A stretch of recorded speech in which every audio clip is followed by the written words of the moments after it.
How do you feel about sort of people leaning towards feeling like they need to put one of these filters on so that they feel comfortable? My answer? That's my answer. I hate it. I think it's a load of crap, honestly. Because that's not reality. We don't live in fantasy land. We live in the real world. They're speakers, authors, and real-life rock stars, bringing you life-changing thoughts that rock, taking conversation all the way to 11. Most shows only go to 10. Well, it's one louder, isn't it? These go to 11. This is Thoughts That Rock. Now, here are your hosts, Jim Knight and Brant Menswar. Yep, you know what time it is. Business time. Oh, wait a second. That's years ago. That's the old format. That's not what time it is. It's not business time? It's not. Welcome, everybody, to Thoughts That Rock. You know, the podcast. It's 30 minutes or so, although we've never finished in 30 minutes in our show's history, 4 years now. But let's say it's a half an hour, and we're just trying to solve problems. That's all. You know, an obstacle, some issue in your life. We just want to make it better, and I think we did that today. It's half an hour Canadian time. We should say that. It's the exchange rate. We should totally say that because of the exchange rate. Yeah. I didn't even think about it at all. That's what it is. That's awesome. That's what it is. What did we talk about today? Listen, today we have got our good buddy, John DeMato, who is one of the best photographers we know, period. And we know a lot. We know a lot. And he is just amazing at what he does. And he's talking today about how to bring out someone's true nature. And he just has a knack for capturing that. Yeah. And you know, John is somebody who is a visual storytelling expert. He was a TV producer for, 22 years. And now he spends a lot of time working with, you know, speakers and authors and trainers and consultants, how, you know, sort of the independent business owners, helping to tell their story visually. You know, what is that story that they want to portray? He, you know, did a lot of work for us in our book marketing company. Yeah. Doing photo sessions for authors' books. What? Under Book Boudoir. Book Boudoir. Right. It was awesome, right? Like you I don't know that I would have even thought about it, but you give your book a you know, a spot in the spotlight, if you will. I mean, he's doing photo shoots for books, and they're beautiful. And let me tell you, the ones that I have from John, I use all the time on social media. It's fantastic. Well, what I love is that the advice he gives in this session is really applicable no matter what you're doing in your life, even if it's taking pictures of books. He was able to capture a book's true nature, which I think is scarily good, and is something that everybody will enjoy listening to. Yeah, he definitely transcended just being photographer or videographer, right? Yeah, you got to check out this conversation we had. It's awesome. There's the man, the myth, the legend, Mr. John DeMato. He is a myth. He is. What's he got going on back there? He's got a sailor's cap and a Viking. That's helmet. right. That's right. It's And a about- little bit of both. Depends on. Which one are you going to put on during the interview? You know what? In honor of Jim's hair, what the hell? Let's do it for about 30 seconds. Let's go. That's All what right, we're all right. talking about. How do I look? Hold on. Is I was it going to say straight? he's Fantastic. Oh, it's great. he's the captain of his own ship, and if he doesn't like what he's doing, Yeah. he raids himself. And that's how it works with the Viking hat. You know what I mean? It Okay, works that's well. enough. It works Thing's well. falling. Yeah. Except Yeah, it's falling we're done. apart on my We're done with head, the Viking. so that's not going to work. Listen, brother, we were so excited to be able to get you for this episode. Known John for years now, as we talked about in the intro, and just a huge fan of his work and how he's able to sort of capture lightning in a bottle every single time somebody works with him. And that is such a rare thing, but I think it comes with a skill set as well. And that's sort of what leads us to today's topic of how to bring out someone's true nature. And what I love about this is we sort of talked before we hit record here with John, is that it's really not this is not going to be a technical thing, right? This isn't about lighting. This isn't about getting this, the shot framed properly. This is about something completely different. So John, what is your first thought that rocks on how to bring out someone's true nature? Well, the first one that I have is very simply understanding the big picture. And what I basically Mm, mean by that is the way in which people feel and approach photos. I'm talking about the ones where you're in a moment, you're with family, you're at an event, there's something going on, you're on vacation, and you want to take a picture. And the thing that might preclude someone from taking it is the 50 million things that go on in their head about, the way they look, right? But one of the important things to keep in mind when you're in these moments that matter to you, is that this photo represents more than just that moment. It's a time capsule that you can revisit down the line.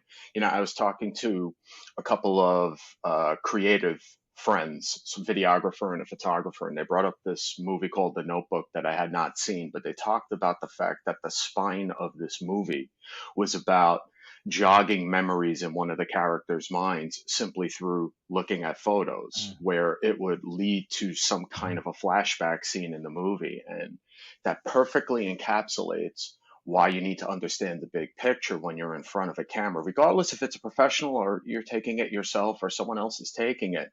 This photo lasts forever. And it's not just about you. It's about the people that are involved in your life, your family and your friends. yeah. It's something that you can look at down the line. And this is something that I was reminded of myself when looking at family photos. A couple of years ago, I had a big project where I took all the family photos and I brought them to my apartment and I photographed the photographs. And I now created a collage in my living room wall where there's photos of me as a kid looking all happy and smiley and, being all cute and stuff. And as I noticed as the years progressed, the photos of me disappeared. And the ones that I was in, I'm like, because I was very insecure. Hmm. I looked miserable because I hated the way I looked. And as a result, I avoided taking pictures for a long time. And now, in hindsight, I regret that massively because I don't care that I was overweight and I felt insecure and I hated the way that I presented in front of a camera because I wanted that moment. And I'm never going to be able to get those back. So this is something that I instill in a lot of my clients, as well as my friends who have issues being in front of a camera. It's like, dude, you got to get over it because you're going to regret it in 30 years from now because that moment is gone and you can't recreate it. Yeah. Yeah. Yeah. I love that idea. One of the things I talk about a lot, sort of in the medical journey with that we went through with Theo is sometimes the truth is bigger than the room. Right. And that is something to hard to get your brains around, but sometimes the truth is bigger than the people who just happen to be having the conversation in the room. And, we had found solutions that we were told didn't exist because we were able to look beyond that moment, right? We didn't lose the big picture because there was a crisis happening in focus. Right. And I think that is, it's a difficult thing to train yourself to do, but I feel like it's something that is a real gift if you can not hyper focus on what's happening in front of you and leave enough space to capture the bigger picture, at least give yourself an idea of context of what this is really about. Yeah. Yeah. And I would Absolutely. think, as a speaker and an author to some degree, we're always getting photographed. We're actually on the hunt for great photos all the time. It's actually quite hard for me to get photographed because I'm very mobile and my hands are flailing around. So I'm always talking to the photographer before I'm actually speaking to say, listen, if you just get one shot, I'd be super happy with it. And I know we're talking beyond photography or even, video here, but I will say out of all the photos I've taken, my girlfriend says, I've seen all of these headshots, the produce action shots, the things that we wind up doing for our businesses. The one that she loves the most was the one that was captured randomly at Dave and Jesse's wedding, at a wedding shot where I was there, where I'm turning my head, I'm looking back over my shoulder, and I just got a very natural smile, not maybe one of these that I'm having to put on for the camera. And she goes, that's the person that I know. And so I guess my question would be, I mean, I love this first takeaway, which is understand the big picture. Outside of even the photo or the video, how do you do that? How do you sort of bring out that natural moment for someone to say, I've got it, I've captured who you are or what we were going through at the time? The key thing is to, if someone is taking your photo, the key for the photographer is to disarm the person in front of the camera. And by disarm, I mean breaking their wall down so that they don't put on the fake smile. I tell my clients, actually, I tell everybody I take photos of, even if it's with an iPhone, when you fake smile, I die a little bit in the inside. So please don't do that. And generally speaking, if they've never heard me say that before, that gets the laugh. That disarms them for the half a second that I need to nail the shot. Yeah. But it goes beyond that. It's about having, I mean, honestly, having a rapport with the person behind that camera is really, and for the photographer, having an understanding of that person's, essence and personality and quirks and what makes them, react is a very important skill set to possess, because that is what breaks people's walls down to allow themselves to be genuine in that moment, if only for even a second. That's all you need. Yeah. I would say also in business, when I was managing other people, everybody's going to amp it up when the boss walks in the room. Everybody does. And it might be very visual, or it might be just a little bit inside, but when he or she is around, we kick it up a notch, and you're on your best behavior. And I heard this statistic once, whether it's true or not, that you can only fake behavior around the 75-minute mark. So you could be on your best behavior and doing your song and dance because somebody's watching you, but around 75 minutes, oh my God, I resort back to the way I am, because it's exhausting to sort of fake. And so I learned very quickly that to really get the true essence of who that person was and what their hopes and desires and their future, and do they have family, and what did they do this weekend, you got to hang out with them. And in that conversation, those moments where they, like you said, disarm themselves, they sort of take the blinders off, and you can sort of see it even in their shoulders. They relax. Now I'm getting to the true essence of who they are. And they're probably going to give me some real feedback about my surroundings, about my leadership, whatever it is that I'm sort of getting to the heart of. So I don't know if I know going through working in bands, being in bands, I'm sure you have some of that where you can tell when somebody's being inauthentic or not. Well, I go back to one particular time we were trying to get a band photo, which as John can tell you, it's not always the easiest thing. And we didn't want to do the obligatory train track shot or standing in front of the brick wall, right? That's right. That's right.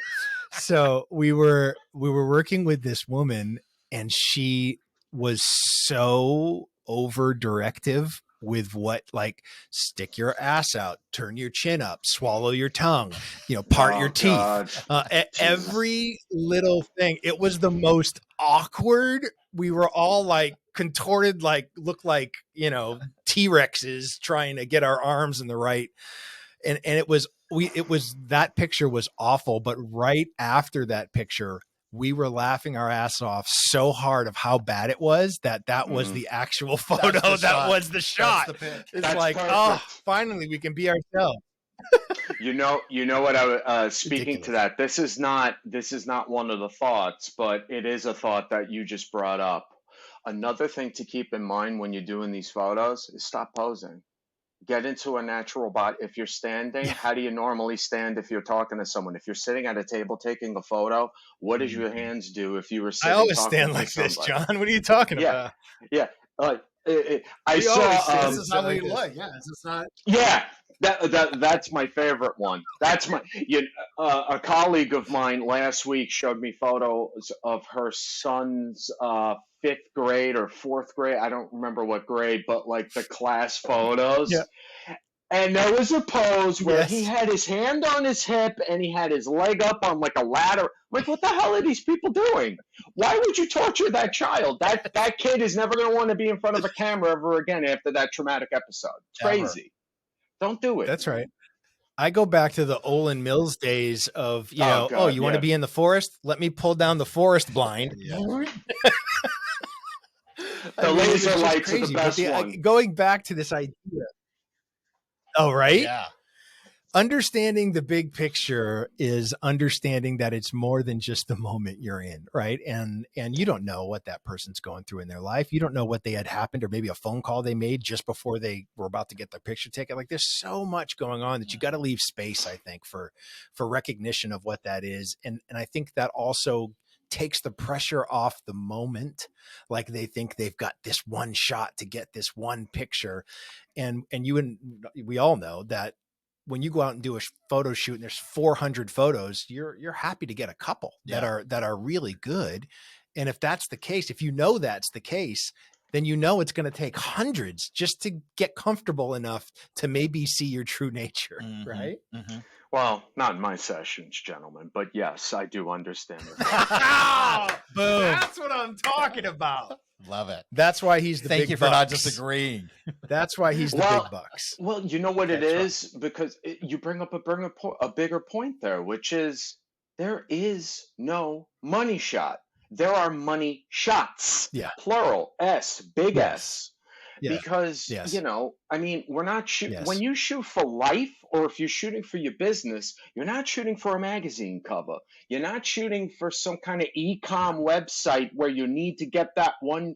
It's not about that. It's about all of them as a collection, and some of the ones that really stand out will stand out. But the point is, you never aim for just one.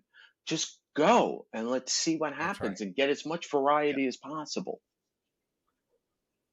Yeah. Did John say magazine cover? Yeah, he did, right? I heard the accent. That's the New York one. That's the best. It's the best. You know, when you cast aspersions on my accent, it makes me feel very vulnerable, guys. I just want you to know that.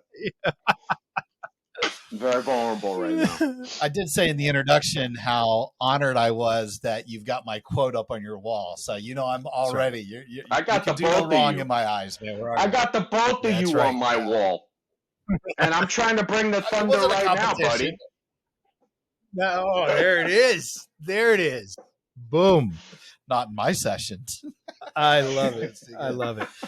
All right, brother. So that's a good one. Understand the big picture. What is your second thought that rocks? The second thought that I have is own who you are. And this speaks to confidence, being in front of the camera, warts and all, whatever is going on. As Brant mentioned earlier, you know, you don't know what's going on in that person's mind before they're in front of that camera. But regardless of that, compartmentalize it for that 3 to 5 to 30 seconds when you're taking these photos to be able to, again, understand the big picture and be confident enough in knowing that regardless of where you are in terms of your mental space, your physical space, you know, whatever your perceived flaws may be, first of all, no one cares about them. They care about you. And second of all, it doesn't matter because this is where you are in this moment and it's okay to celebrate that. I had a client a couple of years ago, a speaker, and we shot, for 6 hours. It was a really long shoot. And we spent about an hour or two reviewing all the photos afterwards. And, you know, during my sessions, there's a lot of wide shots and medium shots, but there are a ton of very close, intimate shots, dramatic type of images that can be used. And she had a lot of wrinkles. I don't remember how old she was, but she had those wrinkles going, laugh lines, the full deal. And I was a little nervous, a little skittish, zooming in to make sure they were in focus in front of her because I thought she was going to freak out. But I was pleasantly surprised because the first thing that came out of her mouth, as if she was reading my mind, because I didn't even bring it up, is that, I love the fact that you captured my wrinkles. I earned every single one of them. And I appreciate that you captured them in the way you did. And it just completely gave me this confidence in knowing that, it's okay to stick a camera 5-6 inches from someone's face and they're not going to freak out because of this concept of owning who you are. And in their case, owning who they are in front of the camera. And it is very, very important to keep that in mind because at the end of the day, there's only one you. And you're the best at it. So just own it. Yeah. How do you feel about society and technology pretty much fighting you on that every step of the way with every filter that's available now? How do you feel about sort of people leaning towards feeling like they need to put one of these filters on so that they feel comfortable? My answer? That's my answer. I hate it. I think it's a load of crap, honestly, because that's not reality. We don't live in fantasy land. We live in the real world. And for the business owner side, it is a matter of trust. If you're, like you folks, if you're speakers and you have an audience and you show up and there's this photo that's on the placard outside the ballroom and it's a photo of you and it's completely pristine, there's no level of aging or anything and it's all tight and completely retouched. And then you show up on that stage and you look 15 pounds heavier, 5 to 7 years older. You just lost the room in a nanosecond. They could care less what you said because if you're lying about that, what else are you making up while you're on that stage? And that translates to real life as well. Because, when I see some people in my world where they do that, it irks me a bit. Listen, you live your life, you do your thing.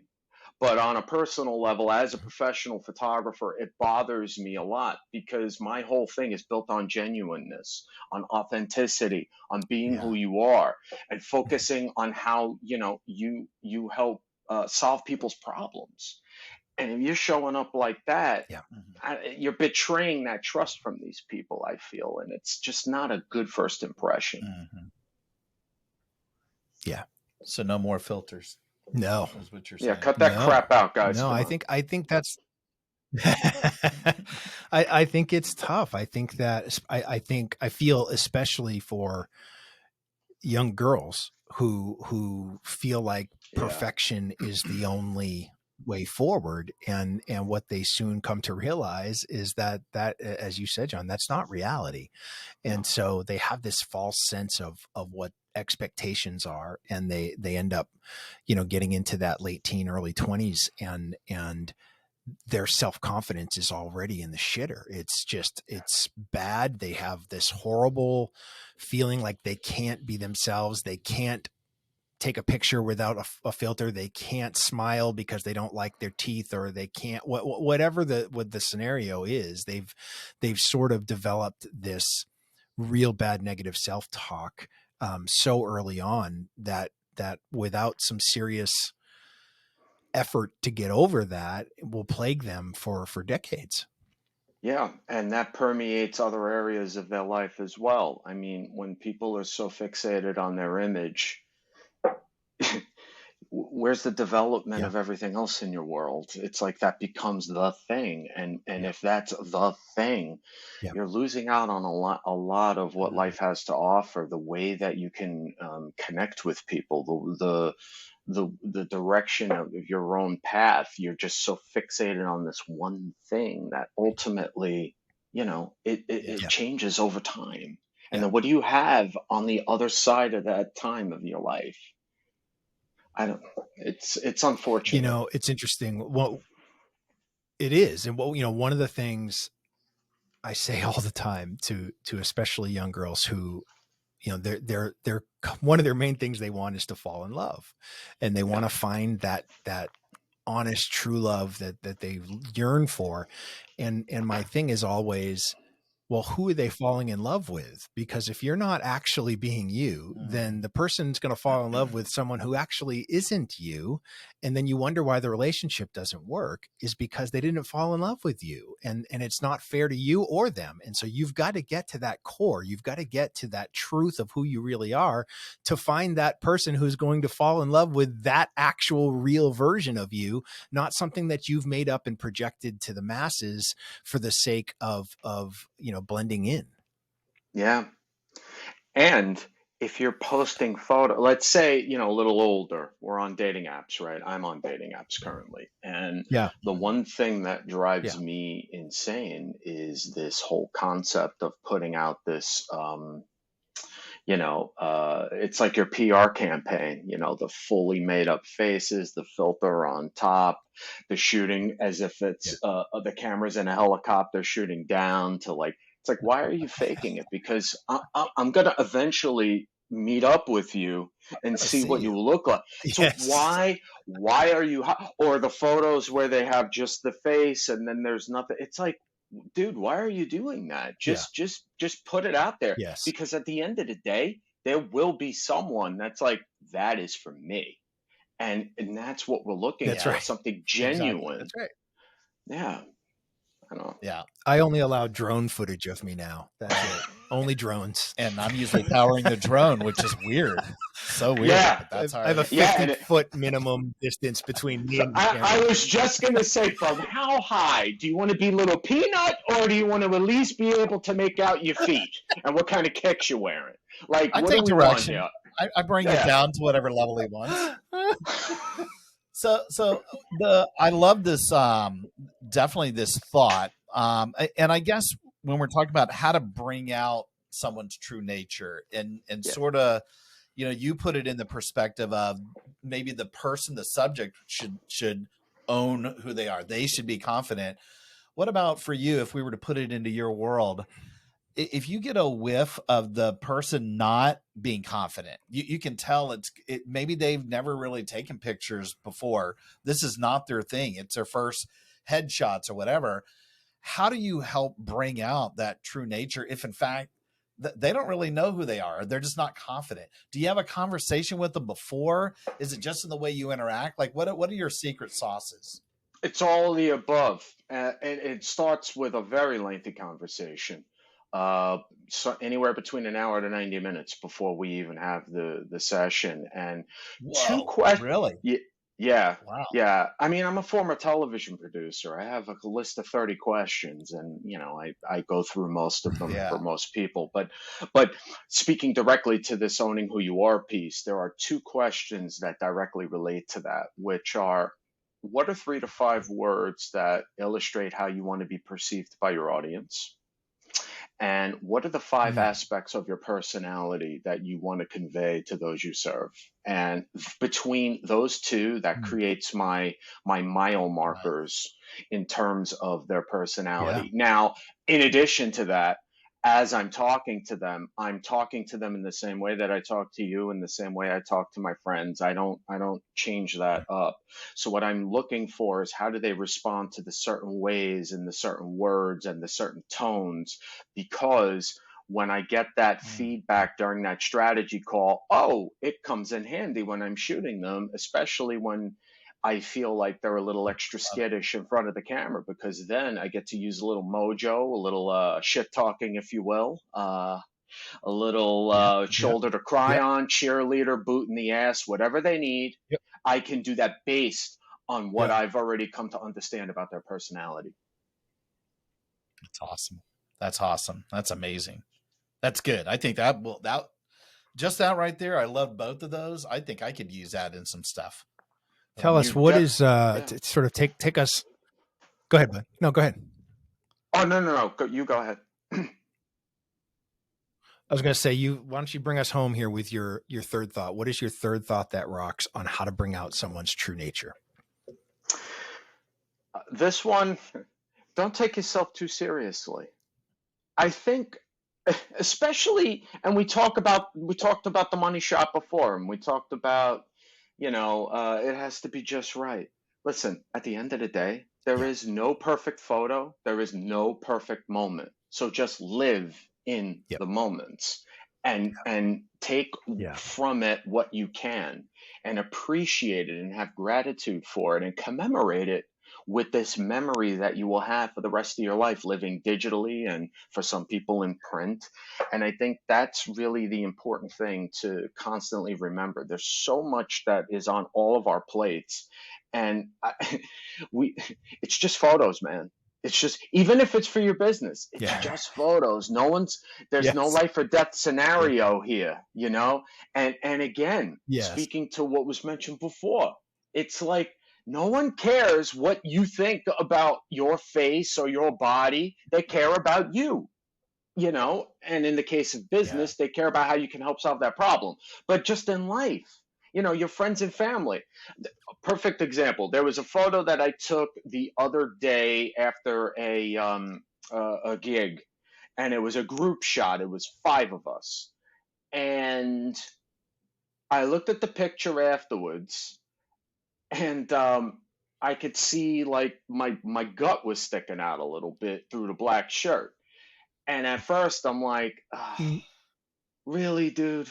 I didn't take care of that." And then I thought, no one else on the planet's going to look at that. No one cares. They're looking at my face smiling. They're seeing me with all these people. And honestly, that's what matters Yes. most. So calm down. And I did. And I let it go. I Just love let it. it I go, think man. that is the, you know, I think we have a tendency to at least self-identify with our flaws. It's like, it's what we are trying. We're looking for all of the flaws while everybody else could care less. You're right. They're looking at the smile. They're looking at that moment. And we're like, oh gosh, did you see my elbow in that? Like, I wish I would have put some lotion on it because it was a little ashy. You know, it's just Yeah. ridiculous. Has John seen our official? Yeah. Our official corporate shots are. We definitely are not taking ourselves seriously. Love it, man. That thing is I think badass. I every love shot it. we've ever taken. Thank you. Even when we I have love guests it. up here, we're doing the whole let's jump in the air and see if we can't capture us splitting our pants in the air. Yeah. I Yeah. think the idea of not taking yourself too seriously is when people let that wall down, right? That you Yeah. talked about in the first thought, is that if you can get them to smile and laugh genuinely, and even do something maybe a little stupid just to get past the stupidness to the real part. You know, it's always something that we laugh when people come here and whatever, we're handing them a check or for a philanthropy donation or something. And we're like, okay, everybody, you got to do the rock and roll jump on 3. And they're all like, what? You know, seriously? Yes.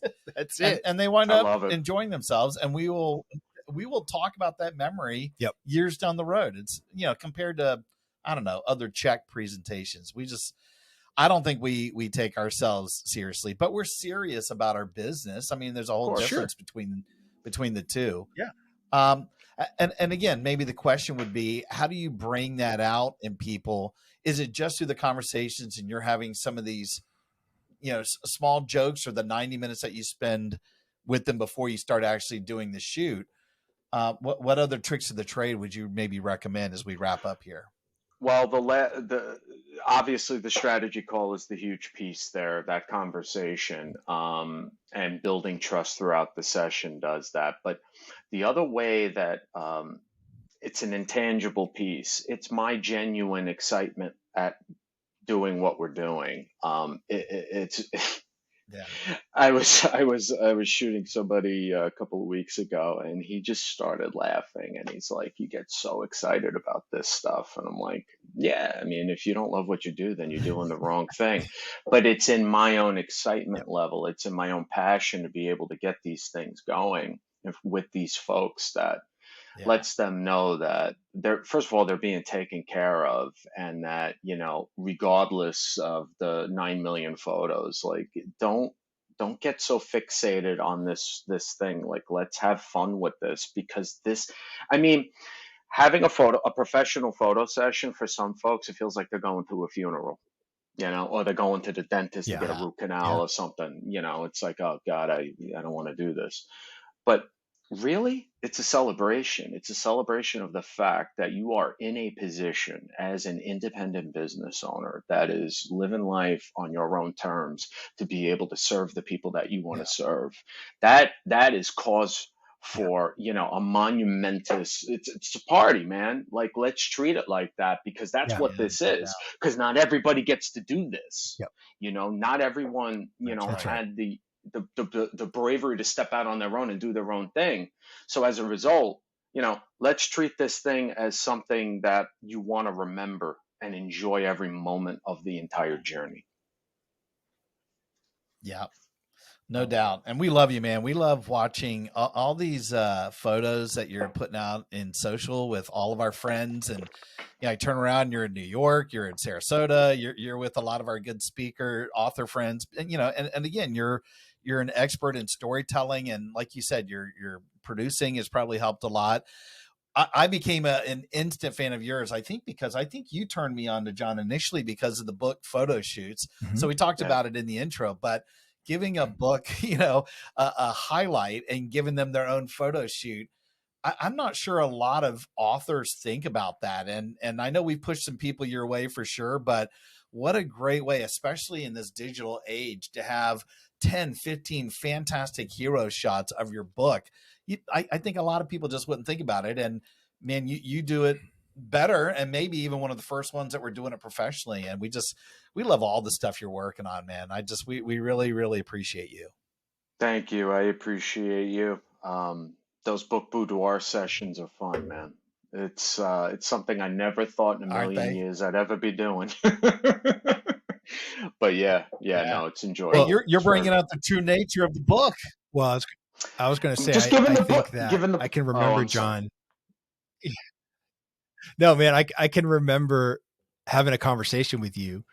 This was right.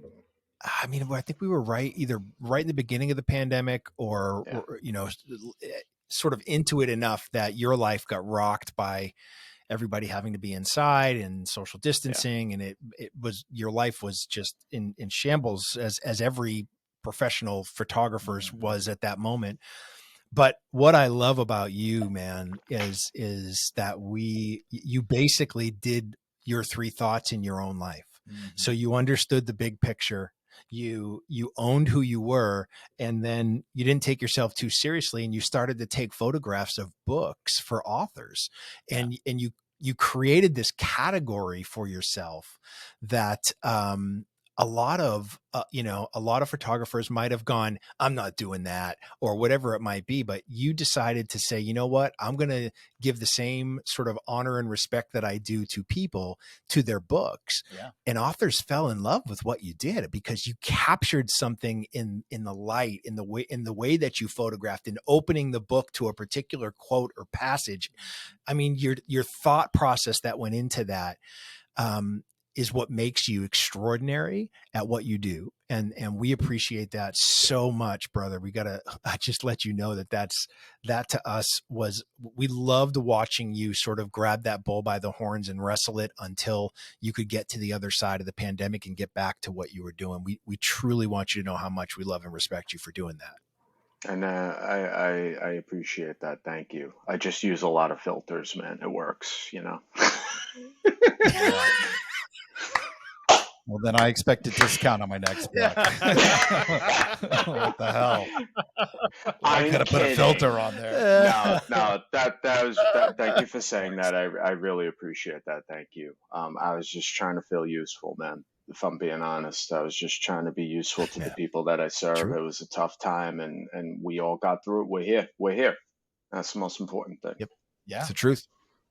Well, now it's another awesome channel in DeMato Productions. That's right. Where if people are interested in just finding out a little bit more about you, or maybe even hiring you for some of the services that you provide, where can we send people? Sure. The easiest place to go would be johndemato.com. And if you're interested in learning a little bit more about this whole visual storytelling thing, I have a blog. I write 13 a month. So there's plenty to catch up on if you're interested. That's fantastic, man. Awesome. Well, listen, we thank you. And like we said, we appreciate you and just look forward to doing some more business and just spending time. One of these days, I'm going to be in the same room as you. Yeah. We've known each other now. I think nice. we're on 2-3 years. Yeah, and just this is the first time actually that we're talking together. Yeah. But one day in real life. Don't tickle me with a feather, boys. I would love that.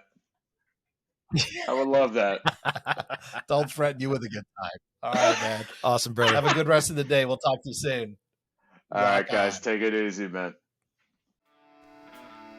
Hey, rock stars. Thanks so much for tuning in. Yeah, and listen, we know how busy you are, and grabbing those little nuggets of wisdom that can amp up your life are super hard to come by.